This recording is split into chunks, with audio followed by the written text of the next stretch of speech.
January 7th, 1945. A British field marshal stands before a wall of microphones. Camera flashes explode across his sharp, hawk-like features. He's smiling, not the exhausted smile of a commander who just survived the bloodiest battle of the war, but the arrogant smirk of a man who believes he's the smartest person in the room. Behind him, the frozen forests of the Ardennes are buried under 3 feet of snow. Beneath that snow lie the bodies of 19,000 American soldiers who died just 3 weeks ago. And this man is about to tell the world that he, and he alone, saved them all. 300 meters away, in a heated office at Supreme Allied Headquarters, another general reads the transcript of this speech. His hands are shaking, not with fear, with rage. In the next 48 hours, one of these men will be fired. The other will go on to become President of the United States. This is the story of how one man's arrogance nearly destroyed the greatest military alliance in history. This is the story of the most dangerous confrontation of World War II, a battle fought not with tanks and guns, but with pride, politics, and a single piece of paper. Because when you rise so high that you think you're untouchable, you forget one crucial truth. Every soldier, no matter how great, answers to someone. And on this day, that someone had finally had enough. 2 men, 1 war, infinite ego. The year is 1945. World War II is entering its final act. Hitler is losing. The race to Berlin has begun. But the greatest threat to Allied victory isn't coming from Germany. It's coming from within. The Anglo-American alliance, the partnership that was supposed to crush the Axis, is on the verge of collapse. And at the center of this crisis are 2 men who couldn't be more different. On one side, General Dwight David Eisenhower, Ike. Eisenhower wasn't a battlefield genius. He wasn't a tactical mastermind. He was something far more valuable, a consensus builder, a diplomat in uniform.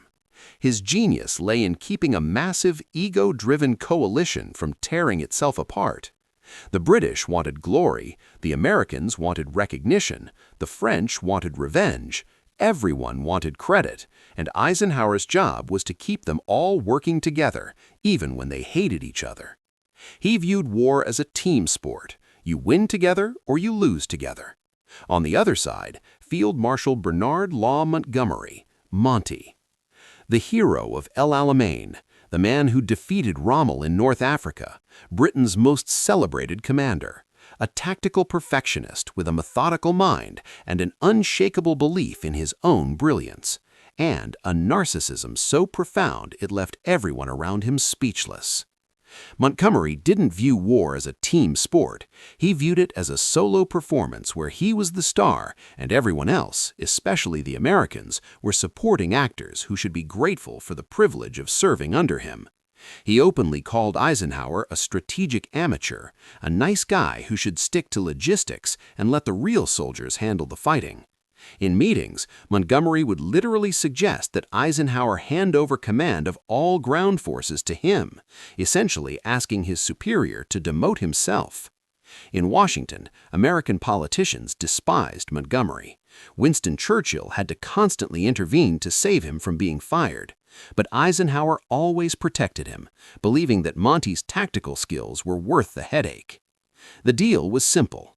Americans would provide the steel, the tanks, the guns, the soldiers. The British would provide the experience, the tactics, the leadership, the wisdom earned from years of war. That was the agreement. But by the winter of 1944, everything had changed. The student had become the master, and the master refused to accept it. Inside his mobile tactical headquarters, Montgomery lived in a world of his own creation. His trailer was warm, comfortable, tea always ready.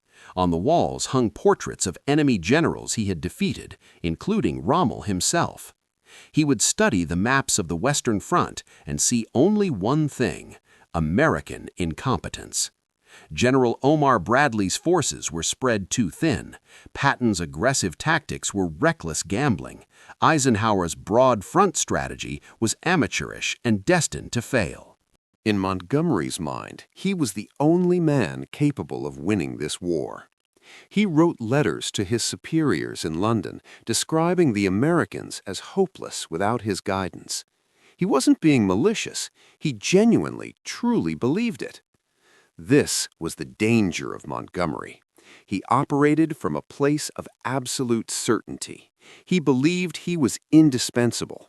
He believed the Americans needed him so desperately that they would tolerate any insult, any demand, any humiliation just to keep him on the battlefield. He assumed Eisenhower was too weak, too political, too afraid of controversy to ever fire him. It was a belief born from hubris, and it was about to be tested in the most brutal way possible. Because Montgomery had forgotten one fundamental truth: even the greatest general is still just a soldier, and every soldier answers to someone. The knife was hanging over his head. He just couldn't see it yet.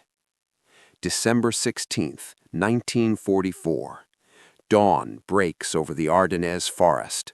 Without warning, the Germans launched their largest offensive of the war, the Battle of the Bulge, Hitler's last desperate gamble to split the Allied forces and recapture the vital port of Antwerp. 250,000 German soldiers, thousands of tanks, and waves of artillery smashed into the American lines. The attack was so sudden, so massive, that it tore a 50-mile hole through Allied defenses. The assault created chaos unlike anything the Allies had faced since D-Day.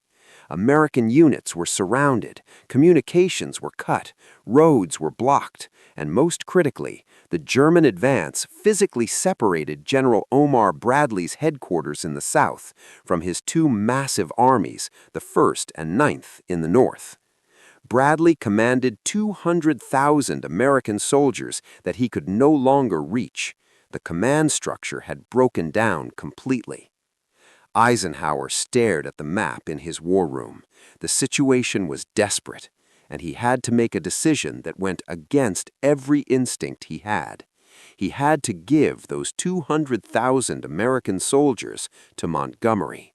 It was purely pragmatic. Montgomery's headquarters were in the north. He could command those troops. Bradley couldn't. It was about unity of command during a crisis. Nothing more, nothing less. But to the American generals, it felt like betrayal.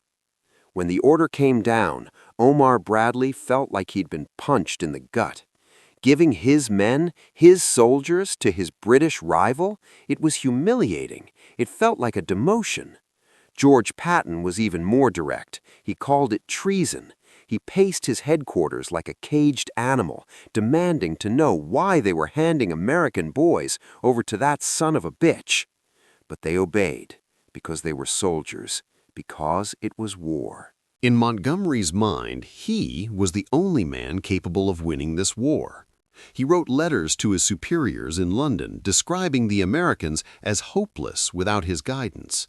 He wasn't being malicious. He genuinely, truly believed it. This was the danger of Montgomery. He operated from a place of absolute certainty. He believed he was indispensable. He believed the Americans needed him so desperately that they would tolerate any insult, any demand, any humiliation just to keep him on the battlefield. He assumed Eisenhower was too weak, too political, too afraid of controversy to ever fire him. It was a belief born from hubris, and it was about to be tested in the most brutal way possible. Because Montgomery had forgotten one fundamental truth: even the greatest general is still just a soldier, and every soldier answers to someone. The knife was hanging over his head. He just couldn't see it yet. December 16th, 1944. Dawn breaks over the Ardennes forest. Without warning, the Germans launched their largest offensive of the war, the Battle of the Bulge. Hitler's last desperate gamble to split the Allied forces and recapture the vital port of Antwerp. 250,000 German soldiers, thousands of tanks, and waves of artillery smashed into the American lines. The attack was so sudden, so massive, that it tore a 50-mile hole through Allied defenses. The assault created chaos unlike anything the Allies had faced since D-Day. American units were surrounded, communications were cut, roads were blocked, and most critically, the German advance physically separated General Omar Bradley's headquarters in the south from his two massive armies, the 1st and 9th, in the north. Bradley commanded 200,000 American soldiers that he could no longer reach. The command structure had broken down completely. Eisenhower stared at the map in his war room. The situation was desperate, and he had to make a decision that went against every instinct he had. He had to give those 200,000 American soldiers to Montgomery. It was purely pragmatic. Montgomery's headquarters were in the north. He could command those troops. Bradley couldn't. It was about unity of command during a crisis, nothing more, nothing less. But to the American generals, it felt like betrayal. When the order came down, Omar Bradley felt like he'd been punched in the gut. Giving his men, his soldiers, to his British rival, it was humiliating. It felt like a demotion. George Patton was even more direct. He called it treason. He paced his headquarters like a caged animal, demanding to know why they were handing American boys over to that son of a bitch. But they obeyed, because they were soldiers, because it was war. Eisenhower's office was quiet. No shouting, no thrown objects, just the scratching of a pen on paper. Eisenhower sat at his desk, his face carved from stone. For 3 years he had played peacemaker, he had swallowed insults, he had mediated disputes, he had protected Montgomery from his own arrogance because he believed the alliance was more important than any individual. But there are limits to every man's patience, and Montgomery had just crossed Eisenhower's limit. He pulled out a sheet of paper and began drafting a cable to General George Marshall in Washington. The words he wrote were cold, precise, and final. He detailed the breakdown of trust between British and American commands. He explained that the current command structure had become unworkable. American generals were threatening to resign. The alliance was on the verge of collapse. And then Eisenhower wrote the sentence that would change history. If Montgomery's attitude does not change, or if he is not removed from command, I will resign as Supreme Commander. The equation was brutally simple. Him or me. This wasn't a bluff. This wasn't negotiation. Eisenhower was offering the combined chiefs of staff a clear choice: the Supreme Commander of all Allied forces in Europe, or one difficult British Field Marshal. He knew exactly what he was doing. He was betting his entire career, his reputation, his future, everything, that Washington and London would choose him over Montgomery. And he was right. Eisenhower showed the draft to Montgomery's chief of staff, Major General Freddie de Guingand. When de Guingand read those words, the color drained from his face. He understood immediately what this meant. If this cable was sent, Montgomery would be finished. Not reprimanded, not disciplined. Finished. Churchill couldn't save him this time. The British government couldn't save him. Nobody could save him. Because Eisenhower held all the cards. America was providing 80% of the men, 90% of the equipment, nearly all the fuel and supplies. Britain needed America far more than America needed Britain. And if Eisenhower forced them to choose, there was no question which way they'd go. De Guingand looked at Eisenhower and saw something he'd never seen before in the usually calm American general: absolute finality. This wasn't anger. This was a decision. Without another word, de Guingand grabbed his coat and ran to his car. He drove through a blizzard, sliding on icy roads, racing to reach Montgomery's headquarters before it was too late. When de Guingand burst into Montgomery's trailer, he found the field marshal in excellent spirits. Montgomery was reviewing maps, sipping tea, completely unaware of the firestorm he had created. De Guingand didn't waste time with pleasantries. He slammed his hand on the table. "Ike is going to fire you." Montgomery laughed. He actually laughed. "Don't be ridiculous. Ike would never." "He has the letter drafted. Washington supports him. London supports him. Churchill can't help you this time." The smile died on Montgomery's face. De Guingand described the cable. He described the look in Eisenhower's eyes. He explained that if Montgomery didn't immediately, not tomorrow, not next week, but immediately send an unconditional apology, his career would be over. For the first time in the entire war, Montgomery looked genuinely afraid. Reality crashed down on him like a physical blow. He had miscalculated everything. He wasn't dealing with a weak politician who could be bullied. He was dealing with the most powerful military commander in the Western world, and he had pushed him one step too far. The silence in that trailer was absolute. The man who thought he was indispensable was about to be discarded. Why it came to this? Before we get to Montgomery's response, we need to understand why this moment was inevitable. This wasn't just about personalities or egos. This was about the shifting tectonic plates of global power. In 1942, when the alliance was formed, Britain was the senior partner. They had the experience, the battle-hardened commanders, the bases scattered across the globe. America was the newcomer, eager but untested. But by 1945, the balance had completely reversed. The United States was providing 80% of the combat troops, 90% of the equipment, nearly all of the oil and fuel. American factories were producing more war material than the rest of the world combined. Montgomery was still fighting the war as if it were 1942. He still saw Britain as the senior partner and America as the apprentice. But the apprentice had become the master, and the old master refused to acknowledge it. Eisenhower understood something that Montgomery didn't. The Supreme Command wasn't just a military position, it was a political entity. His job wasn't just to win battles, his job was to keep the alliance together. And by publicly humiliating the American army, Montgomery hadn't just insulted soldiers, he had threatened the political stability of the entire coalition.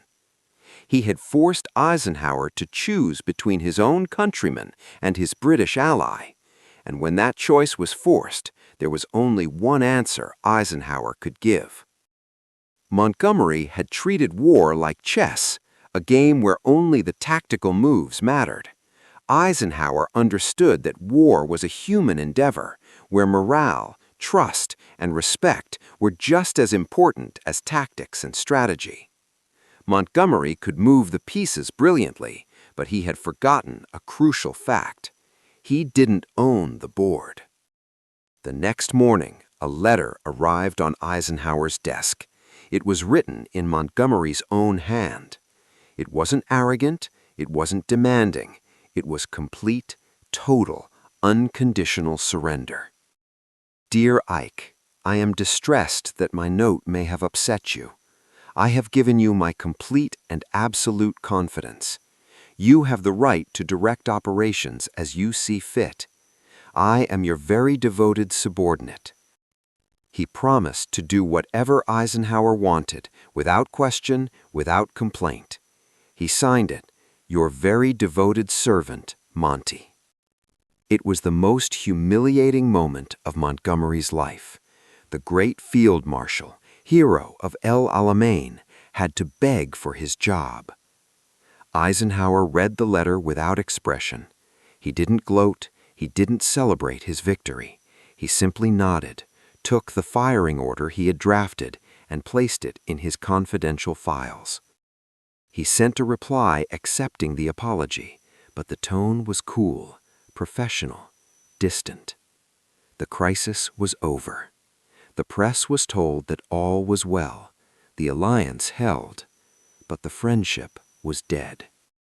From that day forward, Eisenhower never fully trusted Montgomery again.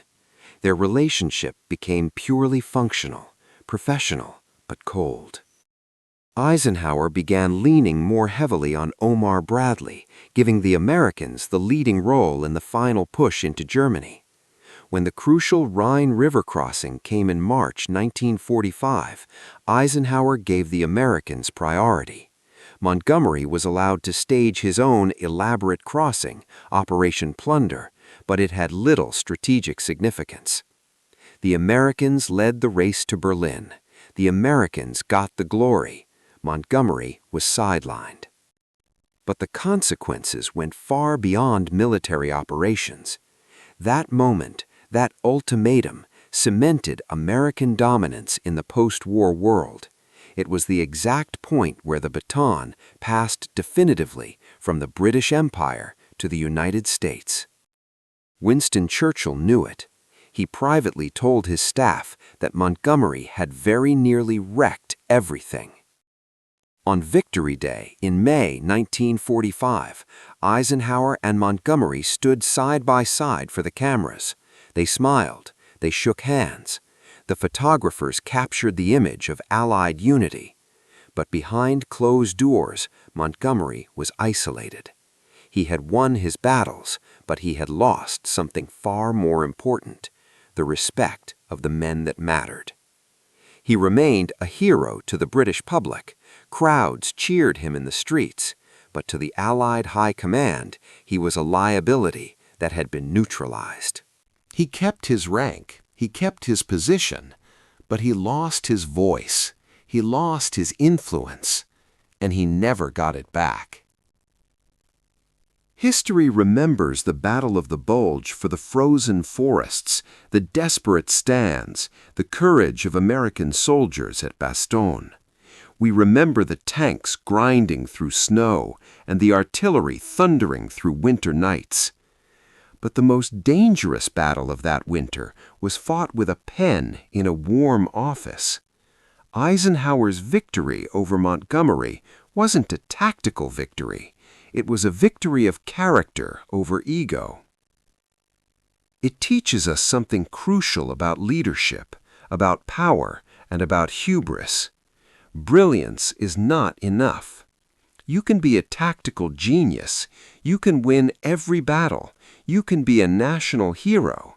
But if you cannot respect the men bleeding beside you, if you cannot see beyond your own ego, if you believe you are bigger than the mission, you will fail. Montgomery thought he was indispensable. He thought he was untouchable. He thought his tactical genius gave him the right to humiliate his allies. Eisenhower showed him the truth. No one is indispensable. Everyone is replaceable. That day in January 1945, the alliance was saved not by a tank, not by a rifle, not by a bomb. It was saved by a piece of paper, a pen, and one man's willingness to say, "Enough." Because sometimes the greatest act of leadership isn't winning the battle. It's knowing when to draw the line.